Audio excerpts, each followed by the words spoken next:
Hello everyone, economics वाला by Pradeep Sharma YouTube channel में आप सभी का स्वागत है। तो कैसे हैं आप सब? आशा करते हैं आप सब अच्छे होंगे, स्वस्थ होंगे और अच्छे से अपने एग्ज़ाम्स की प्रिपरेशन में मन लगा कर रहे होंगे। देखिए, काफ़ी सारे बच्चों की कमेंट्स आ रहे हैं। जो हमने वीडियोस बनाई थी स्टैटिकल असिस्टेंट की, कॉमर्स की, जो भी कट ऑफ की हम एनालिसिस करते हैं उसकी हमने वीडियो बनाई थी। तो उसमें काफ़ी सारे बच्चों के मतलब कमेंट्स आते हैं कि सर मेरे इतने मार्क्स हैं, क्या मुझे तैयारी करनी चाहिए? सर मेरे 60 मार्क्स हैं या मेरे 70 हैं। काफ़ी सारे बच्चे तो ऐसे हैं जो 70 से अबोव हैं और उनके मन में अभी भी मतलब ये संशय है कि है ना, हमें तैयारी करनी चाहिए या नहीं करनी चाहिए। देखिए, ये मतलब एक बहुत बड़ा पॉइंट है। अगर मान के चलिए कि आपका नंबर आ जाए तो बहुत अच्छी बात है। मान के चलिए कि आपके नंबर 1 या 2 नंबर से आप मेंस के लिए रह जाते हैं, लेकिन अगर आप देखेंगे तो इसमें भी आपका कोई नुकसान नहीं है, क्योंकि जो आप तैयारी करेंगे लगातार 6 महीने तक, वो कहीं ना कहीं आपके आने वाले समय में बिल्कुल ही काम आएगी। जैसे लास्ट टाइम क्या था, जैसे मैं भी इसकी एग्ज़ाम्स की तैयारी करता था, तो मैंने जैसे मेरे, क्योंकि मेरा जो पहले क्या था बैकग्राउंड, में तैयारी करता था नेट की स्पेशल, ठीक है। तो वैकेंसी जैसे सीईटी पिछला आया, मैं बिना तैयारी के सीईटी मैंने दिया, तो मेरे इतने मार्क्स आ नहीं पाए थे। तो उस वजह से मैं सिर्फ 3 पोस्ट के लिए ही एलिजिबल हुआ था, ठीक है। एक तो फायर ऑपरेटर के लिए और एक था और जो दूसरे मैंने फॉर्म फिलअप किए थे वो मैंने किए थे, एक तो स्टैटिकल असिस्टेंट, क्योंकि मेरा बैकग्राउंड है, मैंने एमए इकोनॉमिक्स कर रखी है, ठीक है। तो उस वजह से मैंने स्पेशल एक एग्रीकल्चर डिपार्टमेंट में वैकेंसी आई थी स्टैटिकल ऑफिसर की, तो उसके लिए मैंने अप्लाई किया था और उसकी मैंने लगातार तैयारी भी करी, ठीक है। लेकिन और मैं, क्योंकि मेरे मार्क्स थे वो बहुत ही कम थे, और मैंने बीकॉम का भी फॉर्म, जो बीकॉम बेस पे वैकेंसी आती है उसका भी मैंने फॉर्म फिलअप कर रखा था। लेकिन जब मैंने तैयारी की लगातार 6 महीने तक, क्योंकि मैंने कॉमर्स की भी कुछ तैयारी करी, कॉमर्स की मैं ज़्यादा नहीं प्रेफरेंस दी, मैंने ज़्यादा प्रेफरेंस दी थी स्टैटिकल ऑफिसर के लिए, ठीक है। क्योंकि मेरे को पता था कि एमए इकोनॉमिक्स वाले बच्चे हैं या मैथ वाले हैं, एमएससी मास्टर्स डिग्री वाले, वो बच्चे कम है एज कंपेयर टू बीकॉम, ठीक है। लेकिन वो हुआ मेरे साथ उल्टा कि मेरा स्टैटिकल ऑफिसर था, उसके अंदर मेरा नंबर वो 2 या 3 नंबर से रह गई मेरी कट ऑफ, उसमें मेरा नाम नहीं आ पाया, ठीक है। लेकिन मेरे को बहुत दुख हुआ कि भाई मैंने इतनी तैयारी करी और फिर भी मेरा मेंस के लिए एग्ज़ाम नहीं हुआ, क्योंकि वो 4 गुना की कोई वो पॉलिसी थी सीईटी की। लेकिन उसके साथ साथ मेरा ना, मैं सोच भी नहीं पा रहा था कि मेरा बीकॉम में आएगा, लेकिन मेरा बीकॉम में वहाँ पे बीकॉम बेस की जो एलडीसी की एक वैकेंसी थी यूएचबीवीएन की, वहाँ पे मेरा मेंस के लिए नंबर आ गया, ठीक है। तो फिर मैंने दोनों एग्ज़ाम दिए, तो मेरा फायर ऑपरेटर में भी फायर सिलेक्शन हुआ और मेरा एलडीसी की पोस्ट पे भी सिलेक्शन हुआ, ठीक है। अभी तक हालांकि ज्वाइनिंग इन्होंने नहीं दी है किसी भी डिपार्टमेंट में, लेकिन अभी जो मैं ज्वाइन करूँगा वो वही है कि एलडीसी की पोस्ट पे ही मैं ज्वाइन करूँगा। लेकिन अब की बार क्या हुआ, अब की बार भी मैंने सीईटी दिया है, तो सीईटी में अब की बार अच्छे मार्क्स आए हैं, ठीक है, 70+ मार्क्स हैं।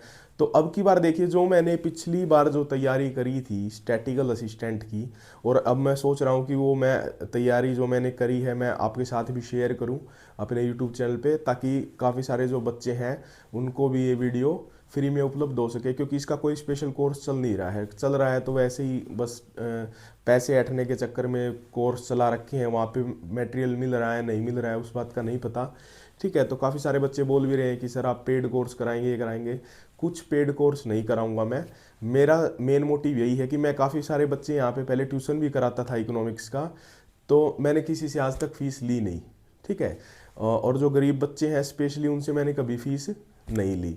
तो यही मेरा मेन मोटिव है कि कैसे भी जो एजुकेशन है, जो ज्ञान है जो मुझे है अपना इकोनॉमिक्स की फील्ड में, वो मैं अपना क्या है फैलाना चाहता हूँ, ताकि सभी बच्चों को वो जो नॉलेज है वो फ्री में वो अपनी ले सकें, ठीक है। तो मेरा एलडीसी की पोस्ट पे हुआ, लेकिन अभी मेरे अच्छे मार्क्स की वजह से जो अब आने वाली जो पेपर आएंगे स्टैटिकल असिस्टेंट के, वो जो मैंने नॉलेज वहाँ पे गेन करी थी, जो मैंने तैयारी करी थी, वो अब की बार मेरे काम आएगी, ठीक है। तो मैं आप ये सभी से यही बोल रहा हूँ कि किसी से भी डीमोटिवेट ना हो। दूसरी बात, जो काफ़ी सारे टॉपर्स हैं, जैसे अब की बार लगभग है ना 70+ जिन बच्चों के मार्क्स हैं, उसमें ज़्यादातर बच्चे वही हैं जो पिछली बार सीईटी में या तो सिलेक्टेड है पिछली बार पोस्टों पे, फिर भी उन्होंने दोबारा से दे दिया। क्यों दे दिया? कोई मान ली लेवल 4 पे है तो वो चाहता है कि मैं लेवल 6 पे चला जाऊँ, ठीक है।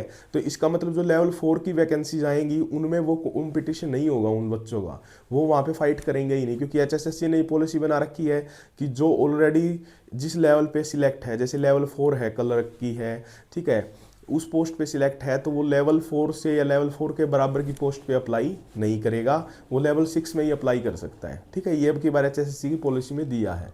और कोई भी व्यक्ति है, जैसे मैं क्लर्क की पोस्ट पे हूँ एलडीसी पे, तो मैं इससे नीचे या इसके बराबर की पोस्ट के लिए क्यों ही मैं एग्जाम दूंगा, क्यों मैं उसकी तैयारी करूंगा, क्योंकि ऑलरेडी मैं उस पोस्ट पे हूँ।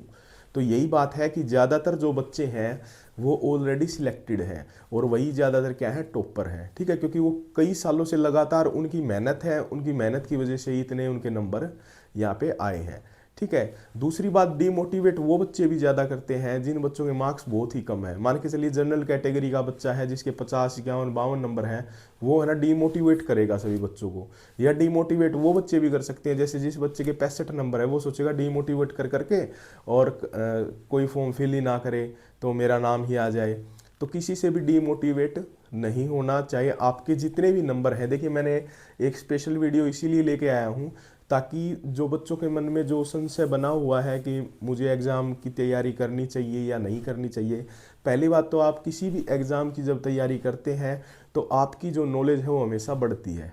ठीक है, अगर आप कंसेप्चुअल नॉलेज में विश्वास रखते हैं तो आपकी नॉलेज बिल्कुल बढ़ेगी। अगर आप रट्टा मारते हैं तो वो 2-3 महीने में वो क्या है, ऑटोमेटिक डिलीट हो जाएगी एक तरह से आपके दिमाग में से। ठीक है, तो ये मैंने एक मतलब एक चार्ट बनाया है किसका, कि भाई सीईटी मार्क्स जिसके जित इतने हैं, ये मैंने अनरिजर्व के लिए बनाया है। ठीक है, जितने भी अनरिजर्व कैटेगरी के हैं उसके लिए बनाया है। जो ओएससी डीएससी है वो इसमें से 5 या 6 नंबर मतलब डाउन कर सकते हैं अपने, और ईडब्ल्यूएस बीसीए बीसीबी वाले 3 से 4 नंबर अपने डाउन करके ये मान लें। ठीक है, तो सबसे पहले मैंने यहाँ पे इसमें 4 ग्रुप में बना दिए हैं मार्क्स, ए, बी, सी और डी।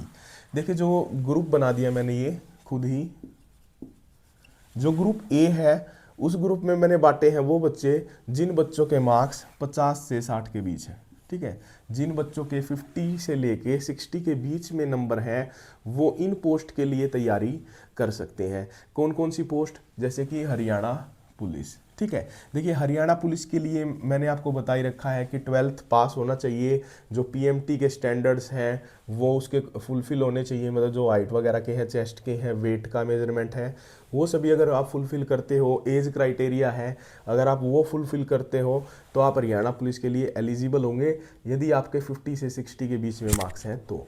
दूसरी पोस्ट है हमारी फायर ऑपरेटर कम ड्राइवर। ठीक है, फायर ऑपरेटर कम ड्राइवर की वही है कि आपके पास फायर का डिप्लोमा होना चाहिए 6 महीने का, प्लस में हैवी लाइसेंस होना चाहिए, +2 की आपकी डिग्री होनी चाहिए 12th पास, और जो उसकी मेजरमेंट थी कुछ जैसे कि जो आई साइट की है या हाइट की है, वेट की है, वो फुलफिल होनी चाहिए। आप इसके लिए भी अप्लाई कर सकते हैं। अगली है ड्राइवर की पोस्ट, हैवी लाइसेंस होना चाहिए, कंडक्टर का लाइसेंस होना चाहिए, एएलएम है, एसए है और अदर जैसे स्टेनो है या जितनी भी टेक्निकल पोस्ट है। ठीक है, इन सभी पोस्टों में यदि आपके पास डिप्लोमा है इनसे रिलेटेड, या आपके पास डिप्लोमा नहीं है, अगर आपकी एज प्रेफ सही है, आपने 12th कर रखी है, तो आप हरियाणा पुलिस के लिए क्या है, आराम से आपका नंबर आ जाएगा, जिसकी बच्चे के नंबर 50 से 60 के बीच है। ठीक है, उसके बाद दूसरा जो हमने ग्रुप बनाया है वो बनाया है 60 to 70। देखिए, काफ़ी सारे बच्चे ना डिमोटिवेट करते रहते हैं कि ना नहीं सर इतने में तो नहीं आएगा, आप है ना बच्चों को बेवजह ही, मतलब एक बच्चे का कमेंट आया था कि सर आप बेवजह क्यों किसी को मतलब बहला फुसला रहे हैं या मतलब गलत इन्फॉर्मेशन दे रहे हैं। देखिए, कोई भी गलत इन्फॉर्मेशन नहीं है, मैं किसी को गलत आदत तो सिखा ही नहीं रहा, मैं सिर्फ यही कह रहा हूँ कि आप अपनी तैयारी करें, और ये कोई गलत बात नहीं है। आप तैयारी करेंगे, अब की बार नहीं आया, क्या पता अगली बार आपके नंबर सीईटी का दोबारा हो, आपके बहुत अच्छे मार्क्स आए, और आपने जो अभी 50% भी सिलेबस आप कवर करेंगे किसी टेक्निकल का या नॉन टेक्निकल पोस्ट के लिए, तो वो आपके बाद में भी आपके काम ही आएगा।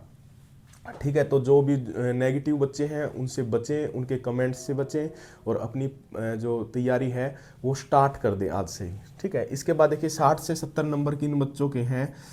अच्छा, पिछली बार का क्या था, जैसे कि 4 गुना की पॉलिसी थी। ठीक है, 4 टाइम्स कैंडिडेट्स को सिलेक्ट कर रहे थे, लेकिन अब की बार क्या है, 10 टाइम कैंडिडेट्स आएंगे। और पिछली बार क्या था, वैकेंसी लगभग कितनी बता रहे थे, 25,000, जो सिलेक्ट हुए थे 25,000 बच्चे।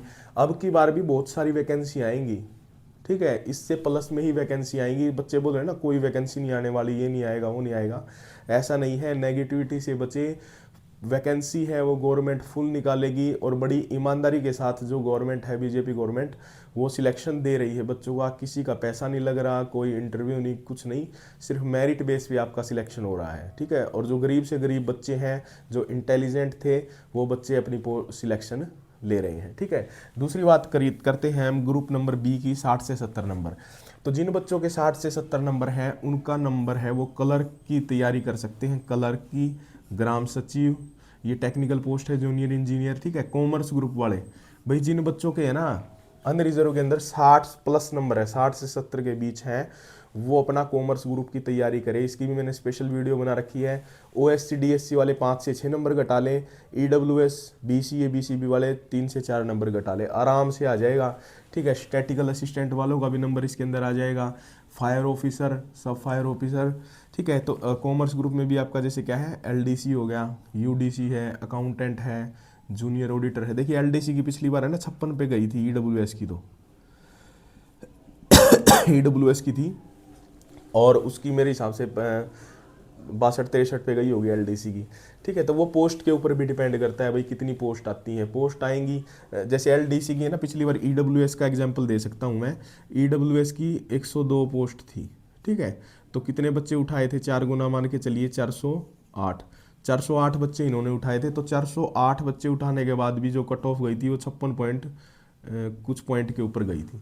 तो 400 बच्चों में ही 56वें जब कट ऑफ आ रही है, वो भी पूरे ऑल हरियाणा की, तो आप देख के चलिए कि अब की बार तो 10 गुना है। अगर यहाँ पे वैकेंसी 100 ही आ जाती है, 100 आएंगी, कंफर्म आएंगी, क्योंकि पिछली बार जो वैकेंसी थी 60 वैकेंसी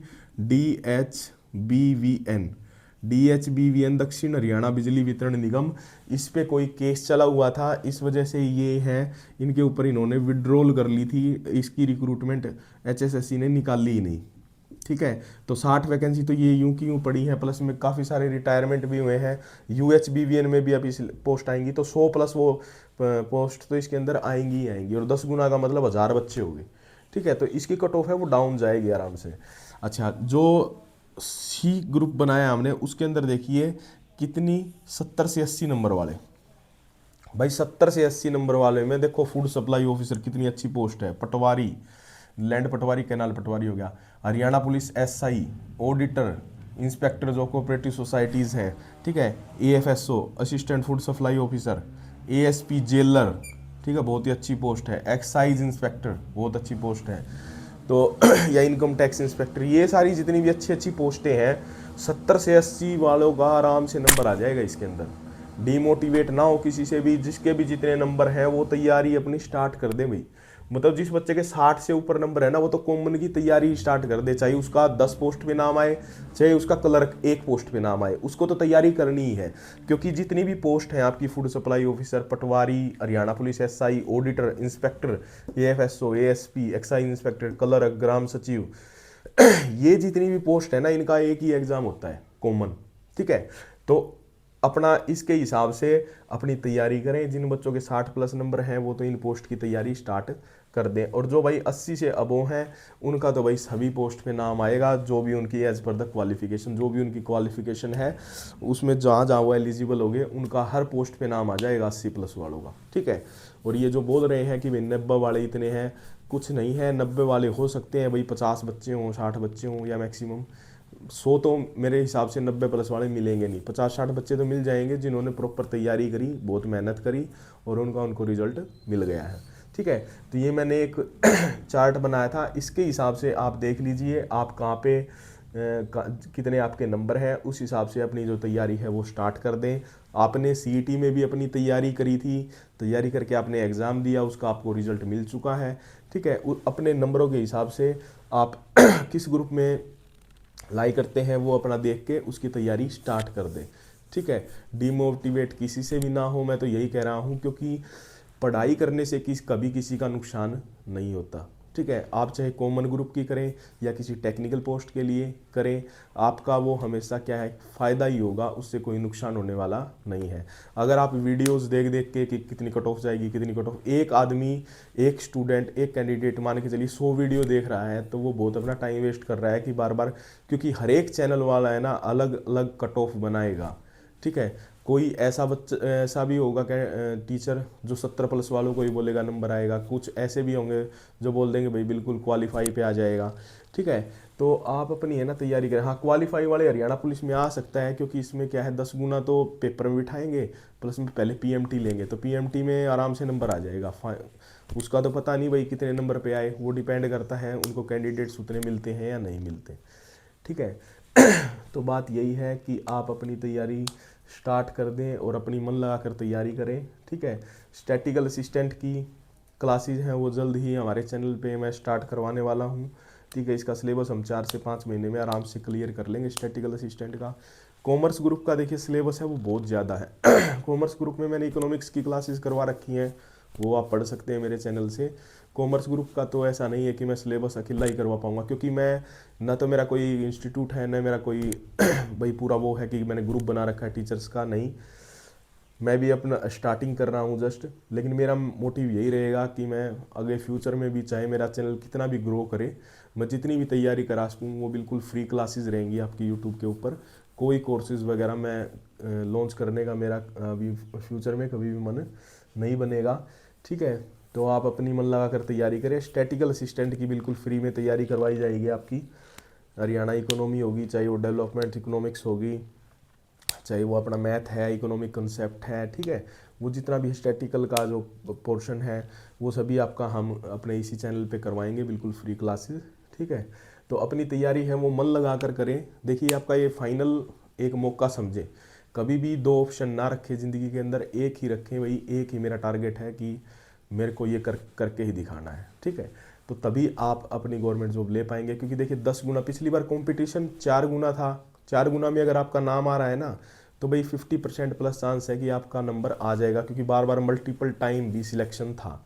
हाँ, मल्टीपल टाइम अब की बार भी होगा, लेकिन अब की बार क्या है 10 गुना बच्चे हैं, तो मान के चलिए अब की बार भी अगर 100 वैकेंसीज हैं तो 500 से 600 बालक उसके अंदर कैंडिडेट सिलेक्ट होंगे, और उनके अंदर काफ़ी कंपटीशन होगा, क्योंकि वो सभी बच्चे क्या है, इंटेलिजेंट बच्चे हैं, क्योंकि उन्होंने बहुत ही मेहनत करी है अपने एग्ज़ाम के अंदर। और इसके जो पिछला सीईटी का देखिए जो टेक्निकल पोस्ट है ना, टेक्निकल पोस्ट के अंदर आपको मैं एक एग्जांपल बताता हूँ कि टेक्निकल पोस्ट के अंदर कॉमर्स ग्रुप की बता देता हूँ। कॉमर्स ग्रुप में एलडीसी की पोस्ट आती है, वो होती है लेवल 4 की। ठीक है। और एक नीचे एक पोस्ट थी अकाउंटेंट की, सॉरी अकाउंटेंट की नहीं, अकाउंट्स क्लर्क की पोस्ट थी, वो कैटेगरी नंबर 100। तो उसके अंदर क्या था, वो थी लेवल 6 की जॉब। जब फाइनल आपका एग्ज़ाम हुआ और उसके अंदर जब कट ऑफ आई तो आपकी 56 थी, वो एलडीसी की फाइनल कट ऑफ थी, और जबकि लेवल 6 पे जो बच्चा सिलेक्ट हुआ था उसकी 52 पॉइंट समथिंग थी। मतलब लेवल 6 वाले की कट ऑफ इतनी डाउन चली गई और लेवल 4 वाले की ज़्यादा चली गई। तो उसका कारण यही था कि एलडीसी की पोस्ट पे ज़्यादा बच्चे सिलेक्टेड थे, और जबकि उस पोस्टों के ऊपर क्या था, वो मल्टीपल टाइम बटे हुए थे, तो सभी का सिलेक्शन किसी न किसी पोस्ट पे बना है। ठीक है। तो इसीलिए कह रहा हूँ, एक बार आपका अगर 10 टाइम्स मेंस एग्ज़ाम के लिए अगर आपका आ जाता है तो आपके लिए बहुत ही मतलब अच्छी बात है, और आपको अगर अच्छी तैयारी करेंगे तो आप उसके अंदर आराम से अपनी पोस्ट है वो ले लेंगे। ठीक है। तो वीडियो को लंबी नहीं खींचेंगे, आप अपनी तैयारी करें, मन लगा कर तैयारी करें। कमेंट्स मारने हैं, ये करना सर मेरा आएगा नहीं आएगा, मैं क्या करूं, मेरे को लोग डिमोटिवेट करते हैं, उन सब बातों से बचे। एकांत में बैठ के अपना एक जगह बना ले, घर में रूम है तो आप अकेले रूम में पढ़ सकते हैं। अगर भाई रूम में इतनी अवेलेबल नहीं है, घर में शोर शराबा ज़्यादा रहता है, तो अपना लाइब्रेरी में जाकर पढ़ें और मन लगा कर पढ़ें। दोस्तों, ग्रुप बनाने से बचे, कभी भी ग्रुप में जो ग्रुप बनते हैं बच्चों के उससे बचे, अवॉइड करें। सिर्फ 3 से 4 महीने का टाइम है, 3 से 4 महीने अगर आपने अपनी ज़िंदगी को दे दिए तो आपकी ज़िंदगी बहुत ही शानदार होगी, गोल्डन होगी। ठीक है। तो वीडियो को यहीं पे ख़त्म करते हैं। अगर आपको वीडियो अच्छी लगी हो तो चैनल को लाइक करें, सब्सक्राइब करें। जय हिंद, जय भारत।